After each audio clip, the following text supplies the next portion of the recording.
selamat datang di channel Apres. Aku Naya sebagai tutor biologi Dan aku Devi, Sugawati yang akan mendampingi kalian di ruang belajar. Di video kali ini kita akan belajar mengenai sistem hayati hewan dan tumbuhan.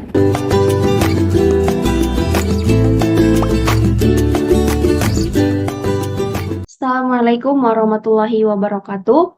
Kita bertemu kembali pada pertemuan ke-12. Kali ini kita akan membahas tentang sistem hayati dan hewan. Pertama, kita akan membahas terlebih dahulu tentang sistem saraf. Sistem saraf sendiri itu terbagi menjadi dua. Ada sistem saraf pusat, SSP, meliputi otak dan tali spinal atau medula spinalis, atau juga tulang belakang, tepatnya sumsum tulang belakang. Nah, ada juga sistem saraf tepi atau SST. Ini ada beberapa contoh hewan yang tidak memiliki sistem saraf pusat, berarti kan masuknya hewan invertebrata. Ada Hydra, dia masuk ke kelompok Cnidaria.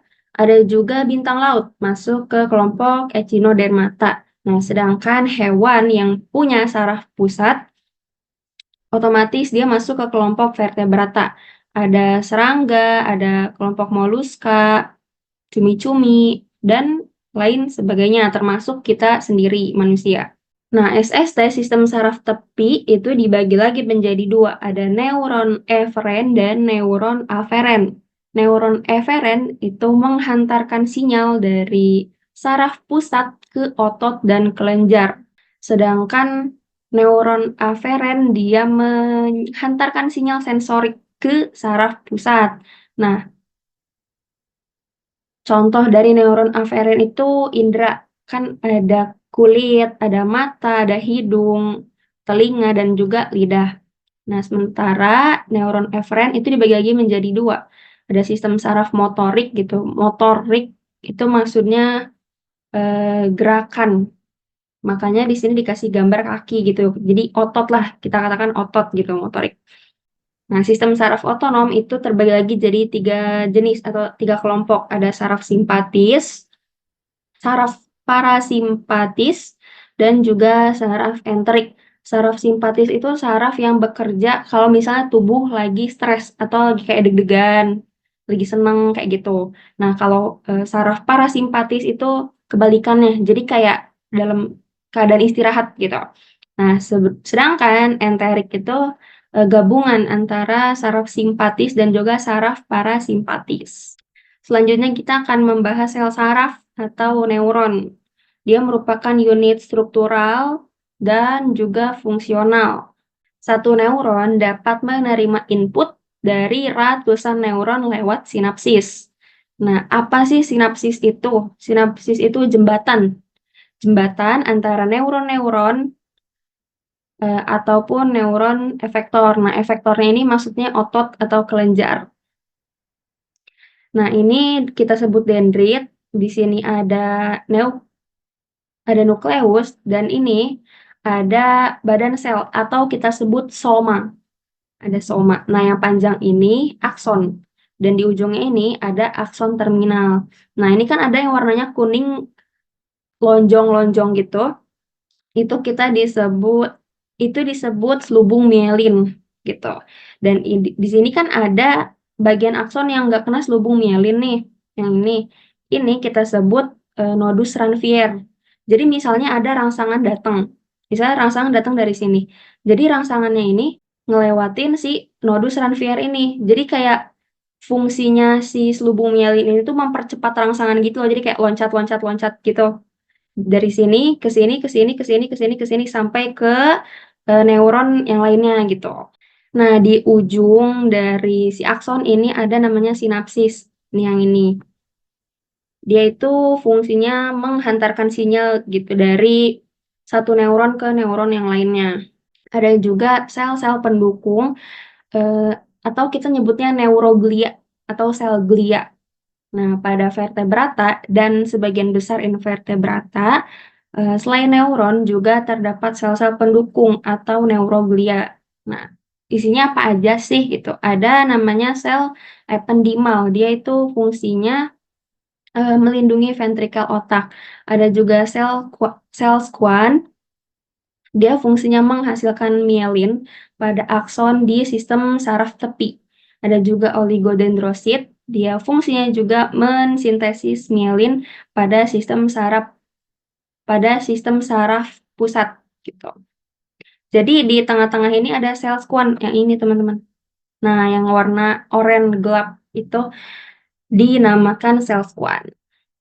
Ada juga astrosit, dia itu berperan dalam formasi blood barrier.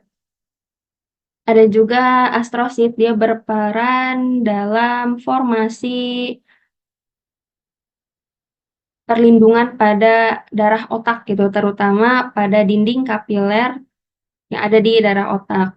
Ada juga yang terakhir itu ini, mikroglia. Dia merupakan sel-sel imunitas dalam SSP yang melindungi dari serangan patogen atau penyakit. Nah, ada juga nih kelainan pada sistem saraf, misalnya skizofrenia, depresi, Alzheimer, dan Parkinson. Faktor genetik dan lingkungan itu sangat berpengaruh terhadap penyakit ini karena ada hubungannya dengan kelainan sistem saraf. Misalnya kita ambil contoh penyakit Alzheimer. Nah, karakteristiknya itu dia mengalami kemunduran mental yang dicirikan oleh confusion atau kebingungan gitu, kehilangan memori dan gejala lain. Kayak bahasa gampangnya itu mudah lupa gitu, pikun. Dan emang biasanya Alzheimer ini umumnya terjadi pada orang lansia gitu. Alzheimer ini disebabkan oleh 2 kejadian. Yang pertama itu ada timbunan neurofibril dan, adanya plak amiloid pada otak. Jadi ada satu senyawa kimia namanya beta amiloid gitu. Nah, beta amiloid ini kalau dia mengendap, dia akan jadi plak dan plaknya ini akan menjadi racun gitu. Sama halnya kayak neurofibril, dia itu suatu protein yang fungsinya membawa nutrisi. Tapi kalau dia salah jalur gitu, akhirnya bikin timbunan kan, dan dia juga bisa jadi racun gitu, dan akhirnya menyebabkan penyakit Alzheimer. Nah, keberhasilan pengobatan penyakit ini tergantung dari deteksi awal, plak amiloid dan, sampai dan belum ada obat untuk penyakit ini, meskipun beberapa obat itu efektif menghilangkan gejalanya.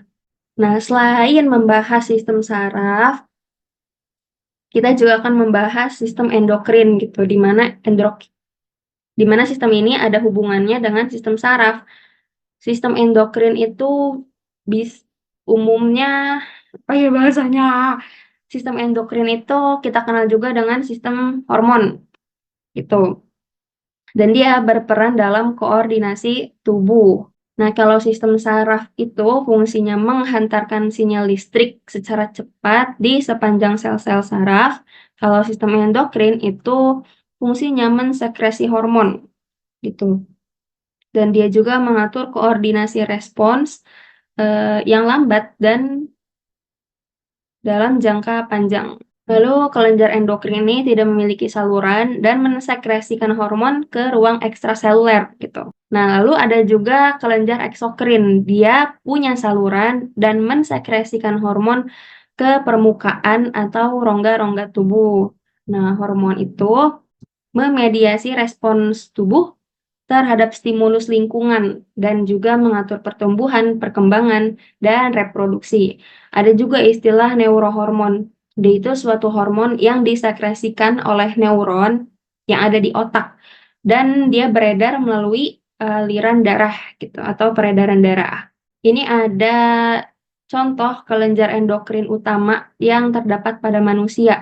Ada hipotalamus, seperti yang kita tahu hipotalamus itu mengatur suhu tubuh, dia juga mengatur emosi, mengatur kesadaran, rasa lapar, dan lain-lain. Ada juga kelenjar pineal, kelenjar pituitari, kelenjar tiroid, atau yang kita kenal gondok, kelenjar gondok. Ada juga kelenjar paratiroid, dan lain sebagainya. Dan di sini ada beberapa organ yang mengandung sel endokrin, misalnya timus, jantung, hati, lambung, dan lain-lain. Nah, ada juga organ reproduksi penghasil hormon. Kalau pada wanita itu ada ovarium, sedangkan pada laki-laki itu ada testis. Mekanisme kerja saraf dan hormon. Nah, sistem saraf itu punya sel-sel target, misalnya kelenjar, otot, dan juga neuron yang lainnya. Dan neurotransmitter itu tidak berada dan neurotransmitternya tidak beredar di dalam darah. Jadi neurotransmitter itu suatu senyawa kimia yang fungsinya menghantarkan sinyal listrik gitu atau rangsangan. Nah, sementara pada kelenjar endokrin karena Sementara pada kelenjar endokrin, dia fungsinya menghasilkan hormon, misalnya insulin, yang akan mengubah glukosa menjadi glikogen. Dan sel-sel targetnya juga sama, ada kelenjar, otot, dan juga neuron yang lain. Dia juga melibatkan sel neurosekretori dan menghasilkan neurohormon. Nah, jadi asetilkolin ya. Di sini itu kan namanya sinapsis ya, yang letaknya itu di ujung akson yang tadi di slide awal kita bahas.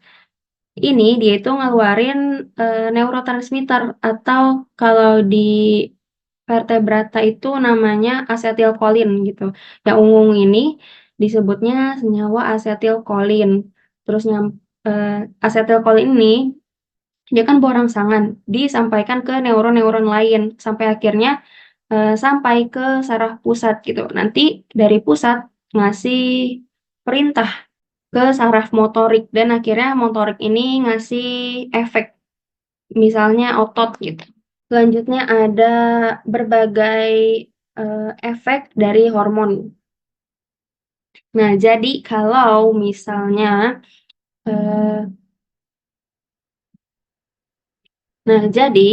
hormon yang sama itu mungkin aja punya efek yang berbeda pada sel target yang berbeda kalau dia punya reseptor yang beda. Nah, selain reseptor yang beda, efek hormon juga dapat dipengaruhi oleh jalur transduksi sinyal dan juga protein pembawa responnya. Glikogen menjadi glukosa gitu. Makanya di sini ada tulisan glycogen breaks down dan akhirnya glukosa ini rilis atau kayak intinya menghasilkan glukosa gitu. Terus sama juga nih, ini ada dua hormon yang sama, epinefrin, nempel pada reseptor tapi beda, yang satu beta, yang satu alfa. Nah, pada si beta, pembuluh darahnya ini jadi melebar gitu atau dilatasi. Nah, sedangkan epinefrin yang nempel ke alfa reseptor gitu, ke reseptor yang beda, dia ngasih efek kontraksi gitu atau menyempit pembuluh darahnya ini. Jadi misalnya ada hormon epinefrin atau adrenalin.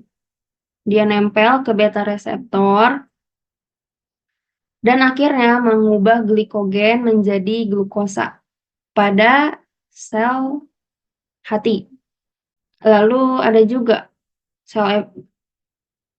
juga hormon epinefrin yang nempel ke beta reseptor dan alfa reseptor. Nah, ketika dia nempel ke beta reseptor, dia itu memberikan efek dilatasi atau pembuluh darahnya ini melebar gitu. Dan sedangkan epinefrin yang nempel ke alfa reseptor, pembuluh darahnya itu jadi kontraksi gitu, jadi menebal. Selanjutnya ada insulin dan glukagon. Nah, mereka berdua ini adalah hormon yang mengatur kadar gula darah. Nah, kalau glukagon itu fungsinya mengubah glikogen jadi glukosa. Kalau insulin itu kebalikannya, mengubah glukosa jadi glikogen. Nah, ada satu penyakit yang terkenal banget gitu yang kita tahu namanya diabetes. Nah, sebenarnya diabetes itu kan ada dua jenis ya, ada diabetes mellitus sama diabetes insipidus. Nah, kalau diabetes insipidus itu kan beser, dibilangnya sering buang air kecil gitu karena kekurangan hormon ADH atau antidiuretik. Nah, kalau misalnya diabetes mellitus, sama kekurangan hormon juga, tapi kekurangan insulin. gitu. Tandanya kadar gula atau glukosa dalam darahnya itu tinggi. Nah, diabetes mellitus dibagi lagi jadi 2 tipe. Tipe pertama gitu, tipe 1 itu kelainan autoimun yang disebabkan sistem imun oleh sistem imun merusak sel-sel beta pankreas. Nah, pankreas ini kan hubungannya ke sistem pencernaan, tapi ada beberapa kelompok sel gitu di organ ini, di pankreas ini kita sebut karena sel-selnya ini membentuk kelompok, jadi kita sebut sebagai pulau Langerhans. Nah, pulau Langerhans ini dia punya 2 tipe sel, ada tipe alpha dan juga tipe beta. Nah, sel alpha itu menghasilkan glukagon, kalau sel beta menghasilkan insulin. Makanya di sini kan sel-sel betanya rusak, otomatis produksi insulinnya terganggu dan akhirnya kena penyakit diabetes mellitus. Nah, ada juga tipe 2 diabetes mellitus yang terjadi ketika insulinnya ini turun gitu, karena adanya respon sel-sel target yang disebabkan oleh perubahan reseptor insulin. Selanjutnya ada hubungan antara sistem saraf, hormon, dan perilaku. Misal kita lagi stres. Misal kita lagi stres. Nah, otomatis sistem saraf gitu atau neuron-neuron kita itu bakal ngasih sinyal masuk ke medula spinalis gitu atau ke tulang belakang, dan akhirnya sinyalnya ini sampai ke kelenjar adrenal gitu, di mana kelenjar ini akan mengeluarkan hormon adrenalin atau epinefrin. Kelenjar ini itu ada di atas ginjal yang ini nih. Tuh. Nah, ini kan contoh respon cepat. Di sini dibilang adrenalin itu disebut juga hormon siaga gitu. Dia keluarnya ketika kita lagi berkelahi atau lari, intinya ketika kita berada dalam keadaan stres gitu. Nah, kalau hormon adrenalin ini disekresi, dia bakal meningkatkan laju metabolisme dan juga tekanan darah gitu. Dia akan mengubah glikogen menjadi glukosa dan juga meningkatkan kadar gula darah. Nah, udah beres bahas tentang sistem saraf, kita masuk ke perilaku hewan. Nah, jadi ada respon-respon hewan terhadap stimulus, yaitu suatu respon fisiologi dan juga respon terhadap sinyal dari dalam dan luar tubuh yang diterima oleh sistem saraf. Nah, contoh perilaku, misalnya perilaku yang terjadi di internal tubuh. Pada siang hari, kadar glukosa atau kadar gula dalam darah itu akan rendah. Akhirnya menyebabkan suatu keadaan lapar gitu, di mana kita punya keinginan untuk makan. Ada juga perilaku eksternal. Nah, fun fact teman-teman, kalau misalnya udah malam hari gitu, manusia itu otomatis akan mengeluarkan hormon melatonin, di mana hormon ini tuh ngasih efek ngantuk gitu. Makanya kalau udah malam bawaannya kan pengen tidur ya, karena hormon melatoninnya ini udah tinggi gitu. Karena kita ngantuk, akhirnya kita pengen tidur. Nah, selanjutnya hewan ini tuh berperilaku aktif gitu, bukan pasif. Di mana perilaku ini tuh penting dalam adaptasi untuk bertahan hidup. Dan perilaku hewan itu ada 2 jenis, ada klise dan juga acquired atau dipelajari dari lingkungan. Pertama, ada perilaku klise, meliputi stereotype, innate, dan inherent. Nah, perilaku klise ini merupakan konsekuensi dari sistem saraf yang diturunkan secara genetik. Makanya sifatnya itu tetap dan utuh, didapatkannya tanpa belajar, tanpa latihan, dan perilakunya ini dapat dideteksi gitu, karena kan ngelihat dari orang tuanya, dari induknya. Dan perilaku ini terkait dengan stimulus. Ada juga perilaku dasar, contohnya mencari makan, memelihara anak, dan membuat sarang. Nah, contohnya itu adalah larva. Contohnya itu adalah larva kupu-kupu yang membuat pupa, ada juga laba-laba yang membentuk sarang, dan anak burung yang menciap ketika mereka menetas. Nah, ada juga refleks dan insting. Nah, refleks itu respon yang dilakukan oleh bagian badan tertentu kalau misalnya terlalu banyak cahaya yang masuk, misal gitu. Ada juga insting. Dia dikendalikan, ada juga insting yang dikendalikan interaksi antara stimulus, sistem hormon, dan saraf. Insting juga punya aspek motivasi, jadi ada dorongan gitu untuk mencapai sasaran. Dan kalau misalnya sasarannya udah tercapai, otomatis dorongannya ini akan turun. Nah, perilaku refleks atau gerakan refleks ini tuh ada hubungannya juga sama sistem saraf dan otot. Jadi misalnya nih, ada misal kaki kita kepentok benda, misal kepentok meja gitu, kan sakit kan, otomatis kayak nggak, otomatis bakal ada saraf, otomatis bakal ada sinyal yang masuk ke neuron sensorik, terus masuk ke tali spinal. Nggak masuk ke otak dulu, langsung masuk ke tali spinal, ke tulang belakang, ke medula spinalis, terus akhirnya masuk ke neuron motorik, dan akhirnya otot kita refleks ngejauh, gitu. Jadi kalau refleks intinya tuh nggak masuk ke otak dulu, dia langsung masuk ke sumsum tulang belakang. Emang sumsum? Jadi intinya kalau gerak refleks itu, dia secara otomatis masuk ke medula spinalis, terus terus masuk ke neuron motorik gitu, enggak ke otak dulu. Beda sama gerak biasa, kayak misalnya kita mau minum, kita nulis, kalau misalnya kita jalan, itu dia rangsangannya itu bakal masuk ke otak dulu. Nah, ada juga perilaku belajar atau acquired dan reasoning. Nah, belajar itu merupakan tingkah laku individual. Jadi, ya dilakukan secara individu gitu. Karena kan belajar sepanjang hidup.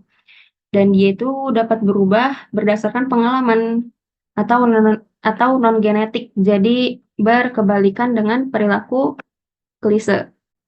Dia tidak berkaitan dengan stimulus tertentu. Contohnya itu anak kucing yang belajar menangkap tikus. Mungkin kayak percobaan pertama ini gagal kan, tikusnya kabur. Percobaan kedua udah mulai berhasil, dan percobaan ketiga baru berhasil dia nangkep tikus. Misal, karena kan belajar ya. Ada juga associative learning. Dia itu mengasosiasikan sesuatu dengan konsekuensi yang akan diperoleh gitu, dan ini mengaitkan stimulus dengan ganjaran tertentu. Misalnya burung pemakan bulir padi, dia akan mengasosiasikan orang-orangan di sawah itu sebagai sesuatu yang perlu dihindari. Dan perilaku belajar ini akan mendapatkan reward atau hadiah dan punishment atau hukuman. Sama halnya kayak kita belajar di sekolah kan. Ada reward, ada punishment. Lalu ada juga reasoning, yaitu kemampuan untuk merespon situasi baru tanpa pengalaman sebelumnya. Dan ini lebih ke kemampuan mengingat dan memilih alternatif.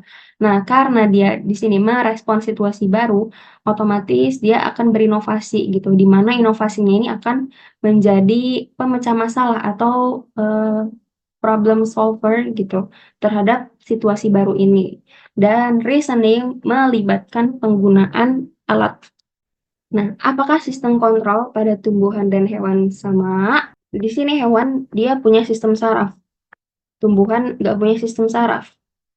Makanya hewan tadi dibilang aktif kan, karena dia punya sistem saraf gitu, jadi bisa bergerak sendiri. Hewan juga punya serangkaian hormon spesifik dengan fungsi yang sangat jelas. Nah, kalau tumbuhan dia itu punya seperangkat sinyal kimia, bisa disebut juga fitonutrien yang disebut hormon tumbuhan. Misal nih, kedelai dia itu mengandung suatu sinyal kimia gitu, dia mengandung fitonutrien namanya fitoestrogen. Ada kata-kata estrogen. Nah, jadi dari yang aku baca, kalau si fitoestrogen ini masuk ke tubuh manusia, tubuh ini kayak otomatis tuh bakal menanggapi gitu, bakal merangsang si fitoestrogen ini seolah-olah itu tuh estrogen gitu, estrogen yang ada di tubuh manusia. Padahal itu tuh beda. Nah, fitoestrogen ini contohnya ada pada kedelai, kacang-kacangan, sayuran hijau, dan juga buah-buahan. Hormon tumbuhan disebut juga zat pengatur pertumbuhan tumbuhan.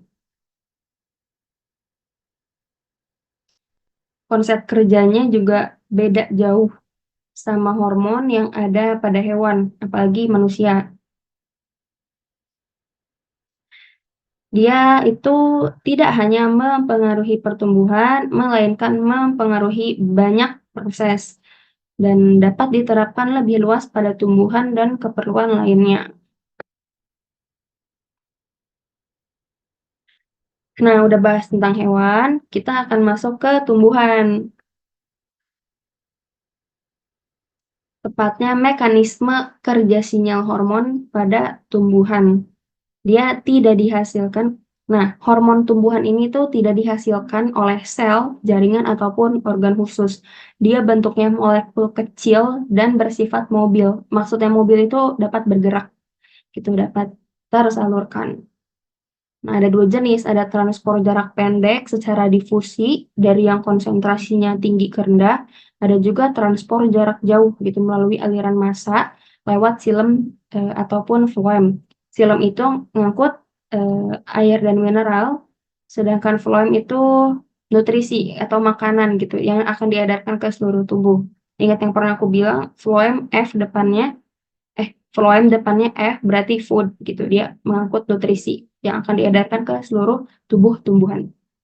Nah, beberapa fungsi hormon terjadi pada sel atau jaringan yang sama di tempat hormon yang disintesis. Dia punya banyak fungsi dan banyak jenis sel yang merespons setiap kelas hormon. Nah, aksi sinergi itu umum dijumpai di mekanisme kerja sinyal hormon tumbuhan ini. Dan ada 5 tipe utama hormon tumbuhan. Ada auksin, sitokinin, giberelin, asam absisat, dan etilen. Pertama kita akan membahas tentang zat pengatur tumbuh atau namanya auksin. Ini hormon paling legend gitu, hormon paling terkenal yang ada di tumbuhan. Nah, di mana sih auksin ini disintesis? Dia itu disintesis dari meristem tunas apikal. Nah, sebelum masuk lebih jauh, teman-teman harus tahu meristem itu satu sel yang dia itu dapat tumbuh secara mitosis gitu. Jadi meristem itu sifatnya aktif, jadi tumbuh terus gitu. Nah, ada istilah apikal sama lateral. Kalau apikal itu puncak, kalau lateral itu cabangnya. Jadi misalnya kan tumbuhan tumbuh ke atas nih, kan yang di atasnya ada pucuk gitu. Puncaknya itu kita sebut apikal. Terus bawahnya itu kan ada cabang-cabang yang tumbuh, itu kita sebut lateral gitu. Nah, selain disintesis di meristem tunas apikal, auksin juga terdapat di daun muda dan juga embrio dalam biji. Nah, fungsinya ada banyak, tapi kita sebutin 4 aja. Pertama itu berperan dalam pemanjangan sel, pemanjangan batang muda, dan juga tropisme. Tropisme itu pergerakan tumbuhan sesuai dengan arah datangnya rangsangan. Dalam hal ini, dalam tumbuhan itu terjadi namanya fototropisme. Jadi kayak misalnya ada cahaya datang dari kanan. Nah, otomatis si tumbuhan ini dia bakal tumbuh ke arah kanan juga gitu. Eh, foto tapi tropisme ini ada 2 jenis, ada negatif, ada positif. Kalau dia positif, dia ngikutin arah datangnya cahaya. Tapi kalau misalnya negatif, dia bakal berkebalikan. Nah, auksin juga berperan dalam dominansi apikal. Jadi maksudnya dominansi apikal itu, si puncaknya itu, si pucuknya itu bakal tumbuh terus ke atas gitu loh. dan menghambat pertumbuhan lateral, pertumbuhan batang lateral gitu, batang-batang yang di bawahnya. Kita akan bahas nanti. Nah, aplikasinya itu terdapat pada tanaman akan memiliki banyak cabang kalau si apikalnya ini itu dipotong. Misalnya tanaman teh, makanya kenapa pucuknya suka dipotong kan, biar dia bercabang banyak gitu. Dia juga berperan dalam diferensiasi sel akar, pembentukan akar adventif. Akar adventif itu maksudnya akar yang tempat tumbuhnya abnormal. Kan umumnya akar yang kita tahu itu kan adanya di bawah tanah ya. Tapi ada loh akar yang tumbuhnya itu di atas tanah, entah itu dia nempel di batangnya lah atau di mananya lah, intinya abnormal gitu. Dan aplikasinya ini pengakaran stek untuk perbanyakan tanaman. Nah, selanjutnya ada perkembangan buah. Dia itu bisa membentuk buah tanpa biji dan juga mencegah kerontokan pada buah muda.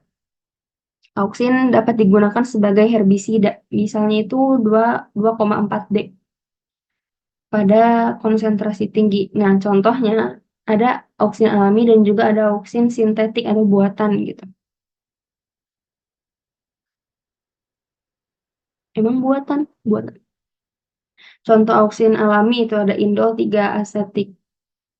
Contoh auksin alami ada indol triacetic acid, dia sangat-sangat legend, sangat-sangat terkenal. IAA ini. Terus ada juga IBA. Nah, ada juga auksin sintetik. Ada NAA, naphthalene acetic acid, dan juga yang tadi ini, yang dia bisa berperan jadi herbisida gitu. Nah, sistem kerja auksin, dia itu berpengaruh. Nah, selanjutnya ada pengaruh konsentrasi dan lokasi auksin. Nah, auksin kalau konsentrasinya sedang, dia akan mendorong pemanjangan sel pada batang. Tapi kalau misalnya konsentrasinya tinggi, dia akan menghambat pemanjangan sel pada batang. Jadi ya, eh, nggak usah. Nah, auksin dia akan memengaruhi pemanjangan sel-sel akar pada konsentrasi yang lebih rendah. Ini misalnya aku jelasin tadi fototropisme gitu. Di sini kan ini ada molekul-molekul auksin nih. Di sini kan ada molekul-molekul auksin. Nah, terus di sini selnya mengalami elongasi atau pemanjangan.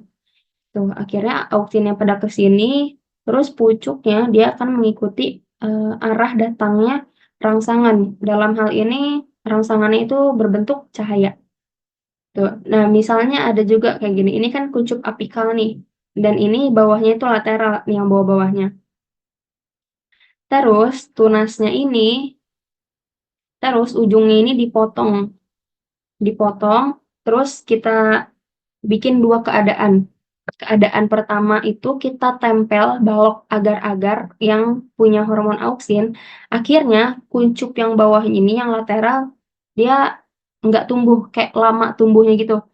Nah, terus di sini ditempeli balok agar juga sama, tapi tidak mengandung auksin. Dan akhirnya tumbuh eh,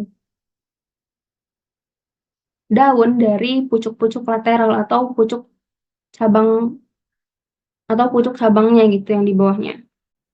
Peran auksin pada pertumbuhan tunas. Nah, ada namanya hormon sitokinin. Dia sama auksin itu berinteraksi mengendalikan dominansi apikal. Nah, auksin akan menghambat pertumbuhan tunas samping atau lateral dan mengurangi pembentukan cabang. Nah, sitokinin dia itu melawan kerja auksin sedangkan sitokinin dia itu melawan kerja auksin dengan memacu pertumbuhan tunas samping. Jadi antagonis lah gitu, berkebalikan. Dan rasio auksin dan sitokinin akan mengendalikan pertumbuhan tunas. Peran auksin dalam perkembangan buah. Ini misalnya ada stroberi. Oh ya, stroberi try. Ini ada stroberi kondisinya normal gitu. Karena bijinya eh, nggak dihilangkan. Terus di sini di bawahnya ada foto stroberi yang kondisinya itu abnormal gitu, bahkan hampir Ini busuk yang nggak busuk sih. Dan di bawah ini ada kondisi strawberry yang abnormal gitu karena sebagian atau semua bijinya itu dihilangkan. Nah, kenapa? Karena ini kalau kita lihat, ini yang oranye ini tuh kulit biji, terus yang warna salem-salem ini tuh endosperma.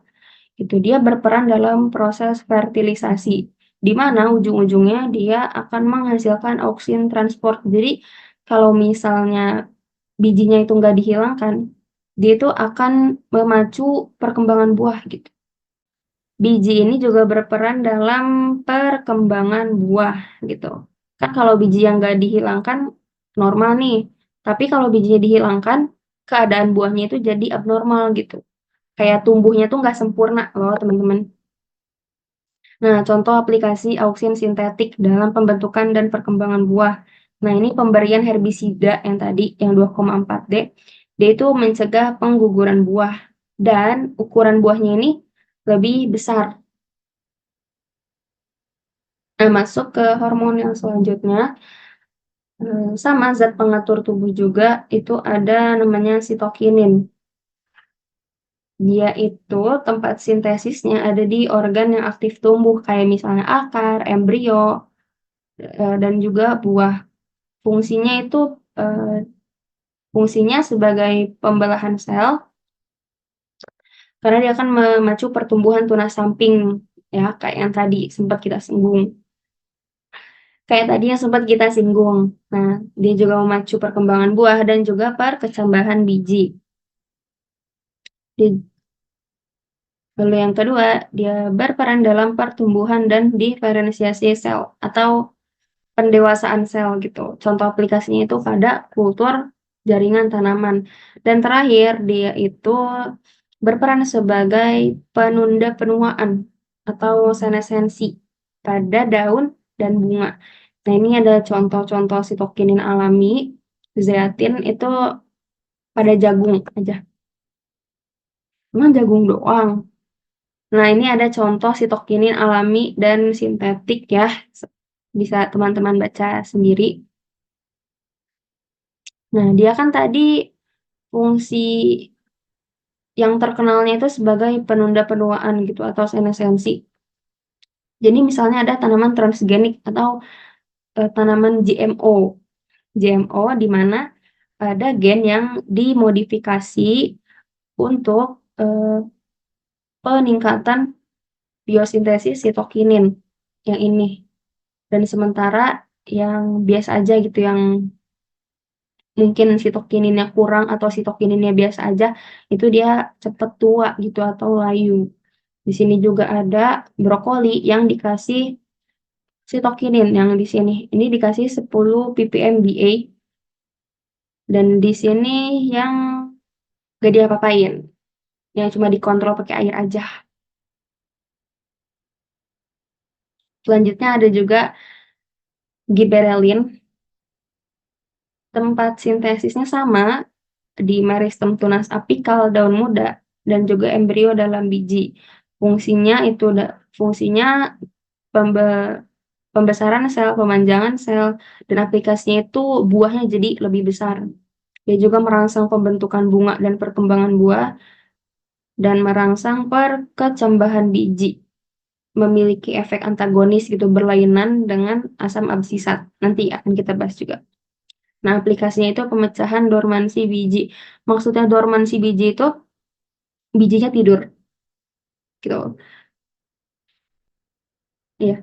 Dia pada nah, bijinya itu dalam kondisi optimal, tapi dia tidur gitu. Jadi nggak tumbuh, nggak layu. Sama konsepnya itu mirip-mirip kayak endospora gitu. Tapi bedanya kalau endospora itu kan terjadi di sel yang kurang menguntungkan kondisinya gitu. Nah, kalau si biji ini dia tidur aja gitu. Nah, tapi karena ada si giberellin, dia itu memecah si dormansi ini. Dalam kata lain, dia merangsang biji ini buat tumbuh. Nah, ini si giberellin itu dia akan memicu pertumbuhan embrio nih yang hijau ini. Gitu deh. contoh giberelin itu. Nah, ada giberelin alami, GA atau gibberellic acid, ada juga giberelin sintetik gitu. Seperti uniconazole dan lain-lain. Peran giberelin pada tumbuhan. Nah, pertama dia kan berperan dalam pemanjangan ruas batang dan pembentukan bunga. Nah, jadi kalau tumbuhan itu dikasih giberelin lebih, ruasnya itu bakal lebih panjang gitu. Ruas batangnya ini akan lebih panjang dari tumbuhan biasa. Selain itu, giberelin juga berperan dalam perkecambahan biji. Yang tadi aku bilang, yang ini dia memecahkan dormansi biji gitu. Karena kan dia merangsang pertumbuhan si embrio ini. Nah, perlu teman-teman ketahui, jadi ada satu proses namanya itu imbibisi. Nah, ini imbibisi, imbibition. Apa sih imbibisi itu? Mungkin teman-teman baru dengar. Imbibisi itu jadi suatu proses masuknya air ke dalam biji. Jadi gini nih, kalau teman-teman mau nanam benih, benih apapun itulah, itu harus direndam dulu selama 1 malam, ya kurang lebih 1 malam, direndam di air gitu. Nah, nanti kan airnya masuk, dia akan memicu pertumbuhan si embrio. Nah, itu proses imbibisi. Jadi H2O masuk ke sini kan. Terus jadi DNA, RNA, alfa amilase, jadi pati, jadi gula, dan akhirnya memicu pertumbuhan si kuning-kuning ini, gitu, atau si embrio. Nah, di sini kan ada epikotil, di sini ada radikul atau radikula. Radikula itu yang akan jadi akar, dia akan tumbuh ke bawah, dan sementara epikotil dia akan tumbuh ke atas, gitu. Atau yang bisa kita bilang jadi tunas lah, jadi si apikalnya ini, gitu. Nah, asam gibberellin. Aus. Nah, giberelin ini memang induksi ekspresi gen yang mengkode beberapa enzim dan juga memacu mobilisasi cadangan makanan yang disimpan dalam endosperma. Nah, ini dia endosperma. Itu dia memacu penyebaran cadangan makanan. Ada juga zat pengatur tumbuh namanya asam absisat atau kita sebut ABA. Itu tempat sintesisnya ada pada daun, batang, dan juga akar. Nah, fungsinya dia itu inhibitor tumbuhan atau penahan. Jadi kayak nahan tumbuhan buat nggak tumbuh gitu. Dan juga merespon stres. Dia juga mendorong pematangan buah dan berperan dalam pembukaan atau penutupan stomata dan mengontrol dormansi biji. Nah, asam absisat yang diproduksi di akar dapat menjadi tanda dari suatu dari kondisi kelembapan tanah yang rendah dan juga memicu tanaman menghemat air dengan menutup stomata. Jadi gini, kalau misalnya tanahnya kering, nah otomatis si asam absisat ini tuh akan nutup stomata yang ada di daunnya. Jadi, nah kalau stomatanya ini ditutup, otomatis proses respirasi si tumbuhan ini juga akan lambat gitu. Respirasi, ingat kan teman-teman pertukaran O2 dan CO2 gitu. Ini ditutup sama asam absisat gitu. Makanya kenapa dibilang inhibitor tumbuhan gitu. Nah, akumulasi asam absisat pada daun dia mendorong penutupan stomata, di mana efeknya akan mengontrol laju respirasi seperti yang aku jelaskan tadi. Nah, interaksi giberelin pada intera interaksi giberelin dan asam absisat pada perkecambahan biji. Jadi misalnya ada kandungan asam absisat yang rendah, otomatis bijinya itu akan berkecambah meskipun dia masih di pohon. Gitu. Ada juga kelainan di mana jagung mutan ini dia berkecambah karena faktor transkripsi ABA-nya itu tidak berfungsi ini. Ada juga efek antagonis atau berlawanan antara giberelin dan asam absisat. Nah, konsentrasi asam absisat yang tinggi itu bijinya akan dorman gitu, akan tidur. Jadi perkecambahan bijinya itu dihambat gitu. Makanya Dia inhibitor kan, fungsinya jadi inhibitor. Nah, tapi kalau konsentrasi giberelinnya tinggi, bijinya itu akan berkecambah gitu. Nah, makanya keseimbangan asam absisat dan gibberellic acid itu berperan dalam pengaturan perkecambahan biji. Pegel. Terakhir ada etilen, ada hormon etilen. Nah, tempat sintesisnya itu ada pada buah yang sudah matang atau masak, daun dan bunga yang sudah mengalami penuaan, dan juga buku-buku batang gitu. Etilen ini tuh terkenal pada buah yang udah matang gitu. Fungsinya dia mendorong proses penuaan seperti pematangan buah dan juga kematian sel secara alami. Dia juga berperan dalam pengguguran daun dan buah, mendorong gugurnya daun pada musim gugur dengan memecah sel-sel pada zona absisi di tangkai daun.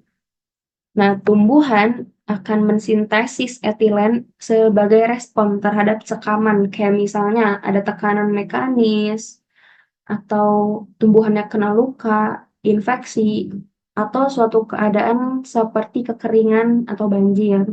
Nah, sumber etilen alami, dia itu merupakan asap hasil pembakaran, di mana etilen ini merupakan produk sampingan dari pembakaran gas alam, kebakaran hutan, dan juga kebakaran hutan. Dan juga merupakan komponen asap, gitu.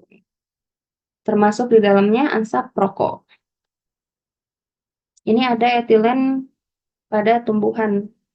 Dia itu kan mendorong pengguguran daun di musim gugur. Model interaksi antara auksin sama etilen,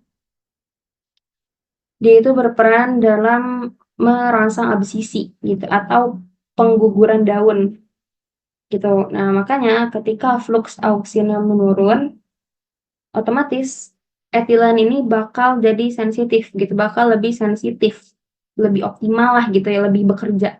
Nah, makanya terjadi absisi atau pengguguran daun. Nah, stres atau pemberian etilen itu dapat mempercepat proses absisi melalui gangguan transport auksin tadi. Kan yang tadi auksin itu kan fungsinya bikin tumbuhan jadi tumbuh gitu. Nah, si etilen ini malah sebaliknya, dia malah bikin daun itu mati atau gugur. Gitu, teman-teman. Nah, aplikasi etilen dalam penanganan buah. Etilen itu dapat digunakan secara komersial untuk mematangkan buah gitu. Jadi ada satu ruangan atau satu alat kayak kotak gitu, isinya gas etilen. Buat apa? Buat mempercepat proses pematangan buah gitu. Buah yang tadinya mentah, harusnya matangnya itu seminggu lagi. Tapi dikasih gas etilen, matangnya jadi cuma 1 hari atau 2 hari, misalnya ya. Karena kan fungsi utamanya itu mempercepat pematangan. Ada juga namanya kalsium karbida atau kita sebut karbid. Dia itu senyawa yang menghasilkan etilen dan sering banget digunakan sama masyarakat untuk mematangkan buah. Di sini ada gambar, ada 2 pisang gitu kan. Di sini dia digunakan penyerap gas di sini digunakan pisang yang ini, dia itu dikasih perlakuan ini, alat ini atau penyerap gas etilen. Kalau yang ini dibiarin gitu aja. Nah, 1 pekan kemudian, buah yang ini masih oke-oke aja gitu. Belum matang banget gitu, belum matang banget yang kayak hampir busuk gitu. Bahkan masih bersih ya kulitnya, belum ada bercak. Beda sama pisang yang enggak dikasih penyerap etilen gitu. Dia sudah matang banget, udah lembek gitu ya, dan hampir busuk. Nah, ini mekanismenya. Dia itu si penyerap gas etilen ini, dia akan menghambat produksi atau memperlambat akumulasi etilen dengan CO2 atau absorban penyerap, dan juga mengatur sirkulasi udara gitu. Nah, di sini kan ada tumbuhan. Dan di sini ada hormon-hormon pengatur tumbuhan, di mana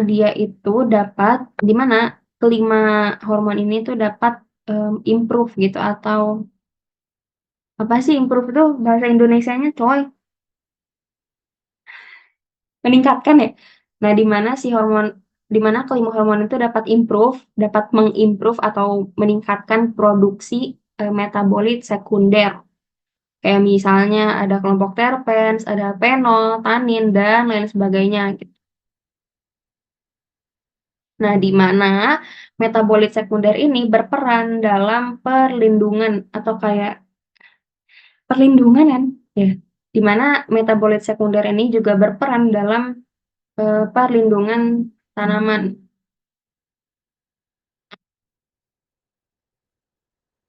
Nah, di sini hormon tumbuhan dia akan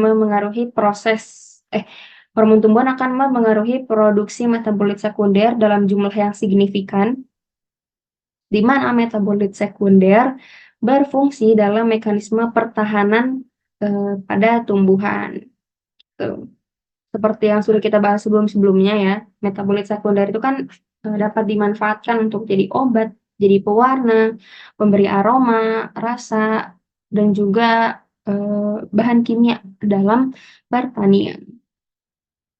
Nah, mungkin itu saja yang dapat aku sampaikan teman-teman. Karena sistem saraf ini cakupannya sangat luas ya, dan hormon juga jenisnya banyak banget. Jadi teman-teman bisa belajar sendiri lagi tentang 2 bab tadi. Aku juga masih belajar, jadi mohon maklumi kekurangan aku. Wassalamualaikum warahmatullahi wabarakatuh. Sekian video pembelajaran kita kali ini. Semoga bermanfaat. Jangan lupa like and share ke teman-teman kalian. Semangat belajar and see you on the next video.